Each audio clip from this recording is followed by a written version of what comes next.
அடுத்து கடகராசி.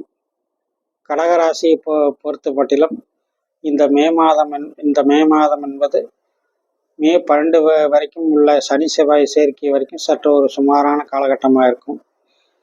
அந்த சனி செவ்வாய் சேர்க்கை என்பது 11ஆம் இடம், 3ஆம் இடம், 6ஆம் இடம் ஆகியவற்றை இந்த சனி செவ்வாயோடு சேர்ந்த சனியானவன் பார்வை செய்வதன் காரணத்தினால் குடும்ப உறவுகளுக்குள் சில சிக்கல்கள், ஒரு சில நேரங்களில் விபத்து கண்டங்கள் ஏற்படும். கடன் தொல்லைகள் அல்லது நோய் தாக்குதல்கள், எதிர்பாராத நோய் தாக்குதல்கள் போன்றவைகள் மே 12 வரைக்கும் ஏற்படக்கூடிய ஒரு காலகட்டமாக இருக்குது. இதற்கு பிறகு மே 12ஆம் தேதிக்கு பிறகு பார்த்தீங்கன்னா, இந்த செவ்வாயானவர் உங்களுடைய ராசிக்கு 10ஆம் இடத்தில் மாறி அற்புதமாக மாறிடுறார். உங்களுடைய ராசிக்கு முழு யோகரான செவ்வாய் உங்களுடைய ராசியை பார்க்க ஆரம்பிப்பார். 11இல் இருக்கக்கூடிய சுக்கிரனும் உங்களுக்கு பணவரவை பலப்படுத்துவார். பணவரஸ்தானம் ஆல்ரெடி மே மாதம் ஆரம்பத்திலிருந்தே பணவரவை பொறுத்த வரைக்கும் மே மாதத்தில் எந்த ஒரு பிரச்சனையும் இருக்காது. ஏன்னா பணவரஸ்தானாதிபதிகள் 2 பேருமே ரொம்ப வலுவாக இருப்பாங்க. ஆனால் பணம் வந்த வேகத்தில் வேகமாக செலவாகும். குடும்ப உறவுகளுக்குள்ள சில வாக்குவாதங்கள், மனஸ்தாபங்கள் ஏற்படும். அதையெல்லாம் கொஞ்சம் நாம் கொஞ்சம் அனுசரித்து நடந்துக்கிறது தான் ரொம்ப நல்லது. 10ஆம் இடத்தில் உங்களுக்கு செவ்வாய் பயிற்சியான பிறகு விரும்பிய பதவி உயர்வு, விரும்பிய தொழில் லாபம் ஆகியவற்றை தரக்கூடிய வகையில் இருப்பார்.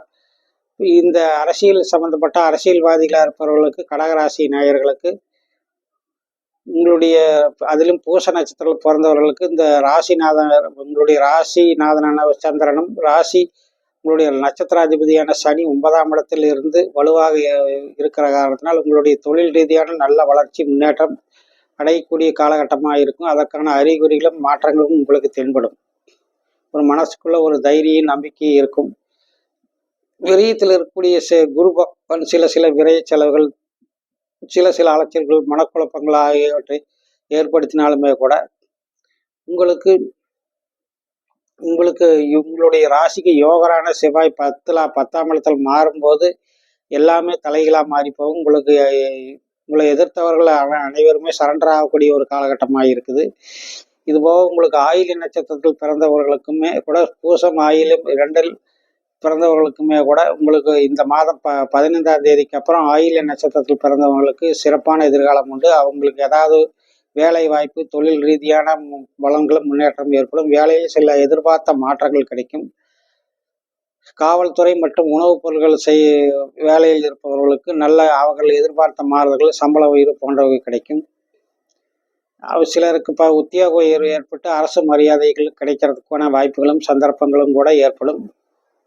4ஆம் இடத்தை குரு பார்க்கிற காரணத்தினால வீடு வாகனங்கள் வாங்குவதற்கும் விற்பதற்கும் சிறப்பான காலமாக இருக்கும். வாங்குபவர்கள் கார் வாங்கணும்னு நினைக்கிறவங்க இந்த மாதம் தாராளமாக வாங்கலாம். அதற்கான சந்தர்ப்ப சூழ்நிலையிலும் பொருளாதார வசதியும் உங்களுக்கு கண்டிப்பாக ஏற்படும். சிலருக்கு கடன் ஏற்படும். சிலருக்கு எதிரிகள், பொதுவாகவே கடகராசிக்காரருக்கு கொஞ்சம் எதிரிகள் இருப்பாங்க. போட்டி பொறாமையில் ஈடுபடக்கூடியவங்க இருப்பாங்க. அவங்களால சில பாதிப்புகளும் உங்களுக்கு வரக்கூடும். ஆனாலும் கூட 12ஆம் தேதிக்கு பிறகு உங்களுடைய செவ்வாய் 10இல் வருவதால் தைரிய காரகரான செவ்வாய் 10இல் வரும். உங்களுடைய 10இல் வரும்போது உங்களுக்கு தைரியம், நம்பிக்கையும், மன உறுதியோடு எதையும் ஏற்று சமாளிக்கக்கூடிய திறனையும் கொடுப்பார். எனவே உங்களுக்கு மிகச்சிறந்த மாதமாக இருக்க போகுது. இந்த மாதத்தை பொறுத்த வரைக்கும் தொழில் ரீதியாக நல்ல முன்னேற்றம் இருக்கும் போது பணவரவு இருக்கும். ஆனால் வீண் செலவுகளும் கையோடு இருக்கும். சில மனஸ்தாபங்கள், கருத்து வேறுபாடுகளுக்கும் தேவையில்லாமல் ஒருத்தருடைய மனதறியாமல் எதையும் பேச வேண்டாம். எந்த விஷயமானாலும் நீங்கள் கொஞ்சம் ரகசியமாக வச்சுக்கிறது தான் நல்லது. உங்களுடைய விஷயங்கள் எதையுமே ரகசியமாக வச்சுக்கிறது தான் நல்லது. உங்களுடைய பிளானிங்கள், திட்டங்கள் எதையும் அவசரப்பட்டு ஓப்பன் பண்ணி வெளியே சொல்லாதீங்க. நீங்கள் என்ன செய்கிறீங்கிறதை சிலர் இப்போது கண்காணிச்சுட்டு இருப்பாங்க. அதையெல்லாம் நீங்கள் இப்போ கவனத்தில் எடுத்துக்கிறது நல்லது. மற்றபடி உங்களுடைய தொழில் ரீதியாக உங்களை அசைக்க முடியாது. ரொம்ப நல்லாவே இருக்கும். வருமானம் நல்லாவே இருக்கும். சிலருக்கு கணவன் மனைவி உறவுகளுக்குள் சில சச்சரவுகள் வந்து போகும். பார்ட்னர்ஷிப்புக்குள்ள அப்பப்போ சச்சரவுகள் வரும் போகும். மற்றபடி உறுதியாக பிரியாத ஒரு சூழ்நிலை தான் இருக்கும்.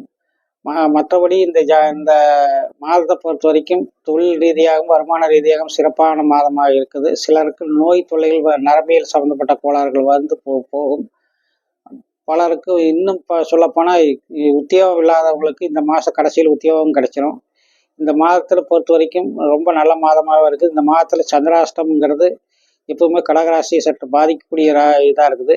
அதில் 11 இந்த மாதம் மே 11 12ஆம் தேதி அந்த 2 தேதி மே 11 12 இந்த 2 தேதிகளும் உங்களுக்கு சந்திராஷ்டமங்கிற காரணத்தினால் அந்த நேரத்தில் அந்த நாளில் மிக எச்சரிக்கையும் கவனத்தோடு இருப்பதும் ரொம்ப நல்லது. நன்றி.